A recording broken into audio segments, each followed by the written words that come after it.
Hi, my name is Kim Millerson. So the hard work that I'm having to go through right now through counseling and through self-help books is depression, anxiety, and some childhood trauma issues.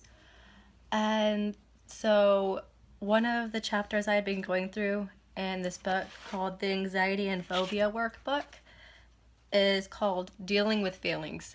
And I grew up where I had a hard time, and still do, expressing anger and sadness because of some childhood trauma issues.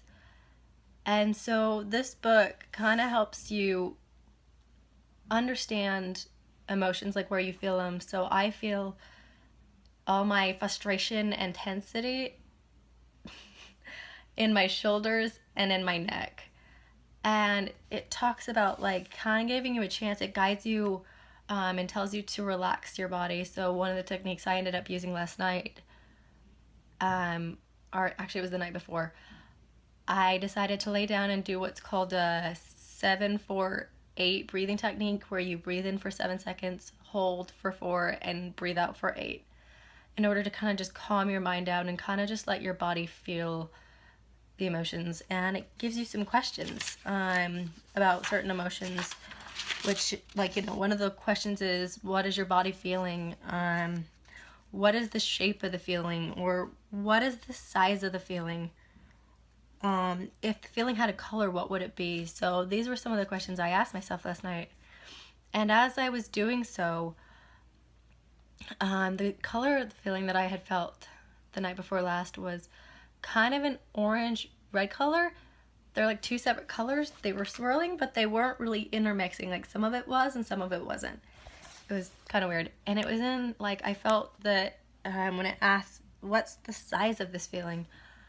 I didn't feel like it was big, but it was certainly very, like, deep, like a silicone, that kind of container.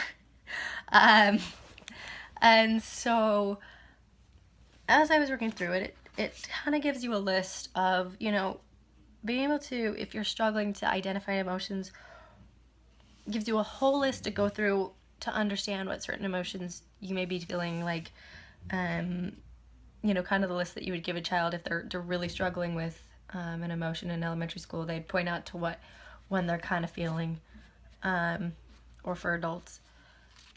And then it tells you, like, with anger, techniques that you can use, like punching pillows, or yelling within a car, or things like that, which I actually did last night. I punched a pillow, and pretty hard, actually, and being able to really just kind of work through those emotions as well. And it didn't help my emotions all the way go away, but I was definitely able to kind of at least feel those emotions and start to be able to at least identify and be able to feel those emotions, so that at some point I can kind of work through those emotions and being able to at least express them in a very healthy way. And so the other way they tell you after, expressing the emotions is also, like, talking to someone, or writing it down, which my computer was having issues the other night, so I didn't get a chance to write it down. I think that's why I didn't fully process, but for me, this was a very helpful technique. And I'm going through a lot of these emotions and working through a lot of emotional problems and dealing with traumas from when I was a child. And it's a lot of hard work, and there's a lot of times where I don't really want to deal with it. But it's been a lot of hard work, but slowly, through the Lord's help, I've been able to work through these emotional issues as well, and have done okay. I still have a lot of work to go, but after a year and a half of trying to work through these issues, I feel like I'm finally getting to the core of what's wrong, and so I'm able to, it's able to be better. So that's kind of my example of hard work, at least when it comes to emotional issues, because you can have to sometimes work really hard to work through mental health issues or work hard to deal with trauma issues that honestly most likely will last over a lifetime and will always constantly require work. So this has been a very hard and trying time in my life, but it's getting better slowly and surely.